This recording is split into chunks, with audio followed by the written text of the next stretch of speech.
Hello and welcome to the Flix Forum podcast, where each episode we usually go back and we look at a Netflix original film in the order of release. However, today we have a special bonus episode from 2026. It's 2026. This is our first 2026 film on the Flix Forum podcast, but we have this film from 2026. It's the action thriller called The Rip. It's directed by Joe Carnahan and stars Matt Damon, Ben Affleck, Yeun, Teyana Taylor, Sasha Calle, Catalina Sandino Moreno, Scott Adkins, and Kyle Chandler. I'm your host, I'm Jesse. Thank you for joining me today for this special bonus episode. As always, if this is a film you haven't seen yet and you're interested in checking it out, give us a pause and come back a little bit later on because we will spoil the film as we go through this discussion. So, how'd this end up on Netflix? What's the story behind this film? So we'll talk a little bit about this film in detail. The tagline for this film. This one has a very, it has two taglines really. It has count the money, count it again, count on no one. Interesting. And the second one is trust has a price. And I guess that sort of leads me into my fast flicks, where I'm going to do a quick little summary of what the film is all about. So it's about a bunch of cops who find a stash of cash and they've got to overcome greed, corruption, and cartels. So there we go. I think that definitely matches in with the tagline, the taglines of this film. On Netflix, their logline is that they say Matt Damon and Ben Affleck star in this heart-pounding crime thriller that pits cop against cop when a stash house raid uncovers millions in cartel cash. Ooh, there we go. Very good. And then as you're watching, there's a different little version there on Netflix that says trust phrase when a team of Miami cops discovers millions in cash inside a rundown stash house, calling everyone and everything into question.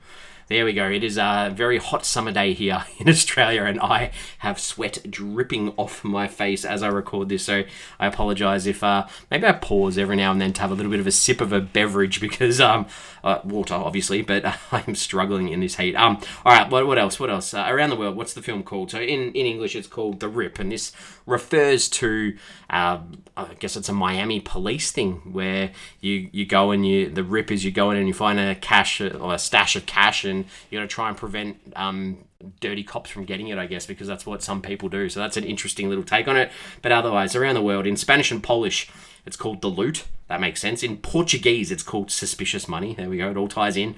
In Chinese, it's just called Confiscated. There we go. In Czech, it's called Wound. Interesting. In Hungarian, it's called The Big Catch. In Italian, it's called The Rip, Dirty Money. In Romanian, it's called The Rip, The Temptation of Corruption. Here we go, it all ties in. And in Russian, it's called Tibid. Tibid. Interesting. Ukrainian, it's called Failure. And in Vietnamese, it's called The Boundary of Crime. There we go.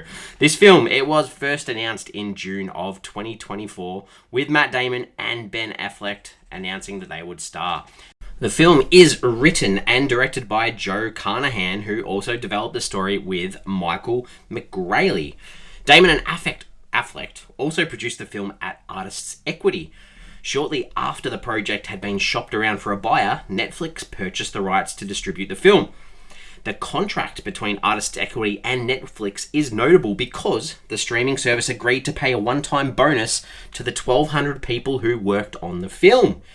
That's very, very big and very different for Netflix. And this payment comes if the movie meets certain performance benchmarks within the first 90 days. This is obviously a departure from Netflix's usual approach of paying a single upfront fee to talent. Upon signing on, Netflix had certain script stipulations where Matt Damon elaborated. He said, "A standard way to make an action movie that Ben Affleck and I learned is usually have 3 set pieces, one in the first act, one in the second, and one in the third, and they kind of ramp up. And a big one with all the explosions, you spend most of your money on that one in the third act, and that's your kind of finale." Now Netflix, they're like, can we get a big one in the first 5 minutes? We want people to stay tuned in, and it wouldn't be terrible if you reiterated the plot 3 or 4 times in the dialogue because people are on their phone while they're watching. There we go. Confirmed. 100% confirmed there through Damon that Netflix, they know people aren't focusing on their films. So there we go. Very interesting. Matt Damon plays the character Lieutenant Dane Dumas, and this role is inspired by Miami Police Department Captain Chris Cassiano, who was involved in the real investigation that led to the film. Chris Cassiano, the real person, is credited with the role of a TNT detective El Pardo in the film. The director, Carnahan, said, "The rip came out of a deeply personal experience that my friend went through, both as a father and as head of tactical narcotics for the Miami-Dade Police Department." He further says, "It's inspired by part by his life and then by my enduring love for those classic 70s cops thrillers that really valued the character and interpersonal relationships and became touchstones of that era. Films like Serpico and The Prince of the City, and more recently, Michael Mann's Heat." A little side note, Heat 2, I feel like it's not too far away. Anyway, in the real situation, it was revealed that it took 42 hours to count the cash that they count in this film. That's wild. By the end of the rip, the final tally comes to $20,650,480. And that's the same amount that Chris Cassiano discovered in real life. There we go. What an interesting little fact there as well. Matt Damon, he wanted to work with Ben Affleck again after watching Peter Jackson's documentary about the Beatles with his daughter. After learning that the band's performance on a roof was the last time they played live together, his daughter asked, "Dad, why are you crying?" He recalls, "It just made me so sad because they were so full of joy. They were so young and there was so much more music it felt like they could have made." He and Affleck had been talking about reuniting, and that was really, for me, the emotional impetus, he said. "Let's go. We found ourselves in our 50s. We're both still here. Let's get out on our shields, at least together, and do this." There we go. What a nice story. Carnahan, the director, said about his cast, "Working with Matt and Ben and having two distinctly talented filmmakers as both creative allies and the studio heads wound up being the best of both worlds. I've never had as easy an experience on a movie as I had on The Rip. They took exceptionally good care of me and backed my decisions every step of the way." Principal photography for the film began on October the 3rd, 2024 in Los Angeles and wrapped on December the 11th. Additional scenes were also shot in New Jersey in November. I think that's of 2025. The official teaser for the film was released on September 10, 2025, and a sneak peek of the film was released on December 25th, 2025. The official trailer was released on the 5th of January 2026 before it hit Netflix worldwide on the 16th of January 2026 with a budget of $100 million. What a big budget. There we go. Netflix have put their money behind this one. As I said, it was filmed in and around LA and Long Beach in California, also New Jersey and Miami. Let's get into it. What are the critics and audiences saying about this film? This was 2 days after the film had been released. On Rotten Tomatoes, there's 80 reviews, and it sits on 83% at fresh and certified fresh from critics, so that's a positive. The audience a little bit lower at 70%. That's on more than 500 ratings. It sits at a 6.9 out of 10 on IMDb on 17,000 ratings. Not too bad. Pretty decent. Same as Letterboxd, 3.3 out of 5 on nearly 44,000 ratings, and it's been logged by 49,000 people. And on Metacritic, traffic light system of red, yellow, and green for the critics sits in green, 64 out of 100 on 28 critic reviews, and the audience, it's also green, sits at a 6.2 out of 10 on 34 reviews. So this seems like a very positive Netflix experience. What are my thoughts? What are my early thoughts on this one? Do I think you should jump on board and give this one a watch? It's fun. It's an action flick. It's got Ben Affleck and it's got Matt Damon. What more could you want? There we go. I'm not going to say too much. I'm not going to say too much at all because I want to talk about the characters that these guys play. So, Matt Damon, he plays Dane Dumas. This is the cop who works narcotics, and he's got this close mate, JD, who's played by Ben Affleck. He's gone recently through the struggle of life because his marriage has ended, his 10-year-old son has died because of cancer. So this gives the audience enough reason to think that maybe he's got nothing left to live for and could run off with some of this money that I spoke about at the start. He's just been promoted as lieutenant though, so it's that idea of, is this progression of career what he actually wants, or does he want money to run away and just live a life? And that's that moral quandary throughout this film. JD Byrne, this is Ben Affleck's character, as mentioned before. He works alongside Dane. They're good mates. They're good friends. He's grieving the loss of Jackie from their team, who was also his lover, which she dies in the opening scene. I've said there's going to be some spoilers. So that's an issue too, as well as he's got some issues with his brother, who I'll talk about in a moment. The other members of their narcotics team. So we've got Mike Rowe. He's this officer who questions Dane early on about his commitment and I guess his morals, but Dane reverses this and sort of has the same feelings back towards Mike, so that adds a little bit of intrigue throughout the film. Another member, we've got two female members of the team too. So we've got Numa Baptiste. She's a part of the team. She's put in charge, realistically, of counting the money. She's got a bit of attitude. She's strong. But unfortunately, the female characters in this film are a little bit of a backwards step, or not necessarily a backward step, but they're in the background and they're strong, but they don't have much to do. And it's the same with Lola Salazar, who's this member of the team. Her backstory is that she's got kids, and I guess she's missing moments of her life with them. And in this film, even the ability to simply call and say goodnight each night doesn't exist, so the temptation of that money is there as well.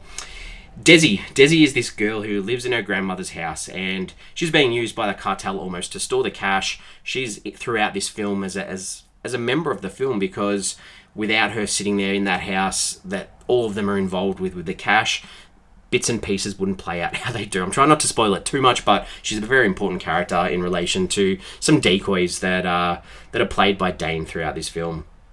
FBI agent Del Byrne, I think I said Byrne before. This is JD's brother, I mentioned before. He's an FBI agent, and the two have a bit of a love-hate relationship, and I think that there's a little bit of jealousy between the two. FBI is obviously seen as a bit higher and a bit more command, so that's there as well as our DEA agent, Matty Nix, who questions corruption in the department, but probably plays a bigger part in that himself too. The director, Joe Carnahan, 19 directing credits across TV and film, a lot of writing credits for films like Smoking Aces, which he also directed, the second film in that, The A-Team, The Grey with Liam Neeson, and Bad Boys for Life too, so has a lot of writing credits. Produced a Netflix film that we actually covered quite a few years ago on this show called The Wheelman. From memory, that was a decent film, so if you enjoy his writing and he wrote this film too, obviously check out The Wheelman on Netflix and listen to our episode too. Let's talk about some scenes. What are some scenes that stood out? What didn't work in this film? Things that worked. The opening shot of this cop being murdered set the scene really well. You just weren't expecting... I wasn't expecting that personally in the opening scene, that where's this film going to go? So that was good. JD and his brother fighting. I've got to put that out there at the start. That was good. And then obviously more arguments and disagreements, especially there's two of them between Dane and JD throughout. So that was good.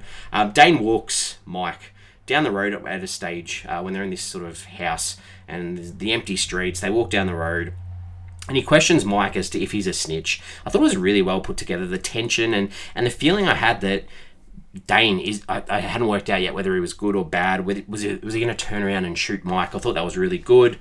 And then the reveal in the truck towards the end with the four men and the playback about the different amounts of the rip that Dane had leaked throughout the film, including the facial opening or the facial recognition on the phone from Mike, and he asks redial and it dials Maddie who's sitting there, and this is followed by Maddie revealing everything while on speakerphone to the FBI. It just played out really well. There's only a couple of things that didn't work. The start for me, the interrogation of all of the officers, of all the team, it was a bit too much for me to try and keep track, trying to work out who was who, so that frustrated me a little bit in trying to get into the film. And then this plays on from the part that I liked about the reveal, but the final car chase between JD and Matty Nix and Dane and Mike in the woods, it was just drawn out and a bit too far-fetched, and it just wasn't too engaging for me, so wasn't a huge fan of that ending. Other than that, what's the film trying to say? What are some themes? What are some ideas, some motifs? This plays that idea of dirty cops versus good cops, the idea of corruption and temptation and loyalty, and when do you question each of these things, and who can you trust, and where do your morals stand? That all plays in. AWTGG and WAAAWB. These are tattoos on the fingers of Dane in this film. I think are we the good guys, and we are and always will be. Just that idea, that motif, doing the right thing and justice too. But there's also a bit about dealing with grief in this film too. The idea of how to deal with it, the impact it can have on people emotionally, and finally the difficulties of police work at times too. not being paid overtime, working hard, missing important things in life, including the idea of sunrises, which is another motif in this film. What else did I take away from this film? I think this is the type of film that would have been better in a cinema. This is an action film that would be great on the big screen. There's so many moments as I was watching this at home that I was squinting almost to try and see what was going on because of that streaming like haze that you get at times and the low-key lighting that doesn't necessarily work on a streaming film, and that's frustrating. It's like I would love to be able to purchase this on a physical disc so I can watch it at the best quality possible, not necessarily through a streamer. So that's a bit of a frustration with this one for me, which, yeah, I mean, it's Netflix. What can we say? At least we got this film. $100 million on a film. There's probably no other studio that would be willing to do that at this stage.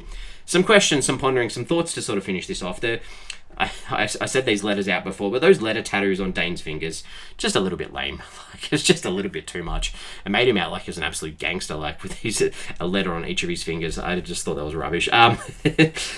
Also, the idea of needing to count the money as soon as you find it, I found that a really weird situation and a dangerous situation to put a team in. I understand that they want to make sure the money's counted so none goes missing, but when you're in such a dangerous situation and gunshots and things like that, surely there's an easier or a more efficient method to make sure money doesn't go missing, rather than making people sit there and count. Especially in real life, if it took 48 hours to count, that's wild to me. Very, very wild. And then finally, the idea, they mentioned this, that cartels buy blocks of houses so that they can run there. Is this real? That's crazy if that's the case. I just thought that was very interesting.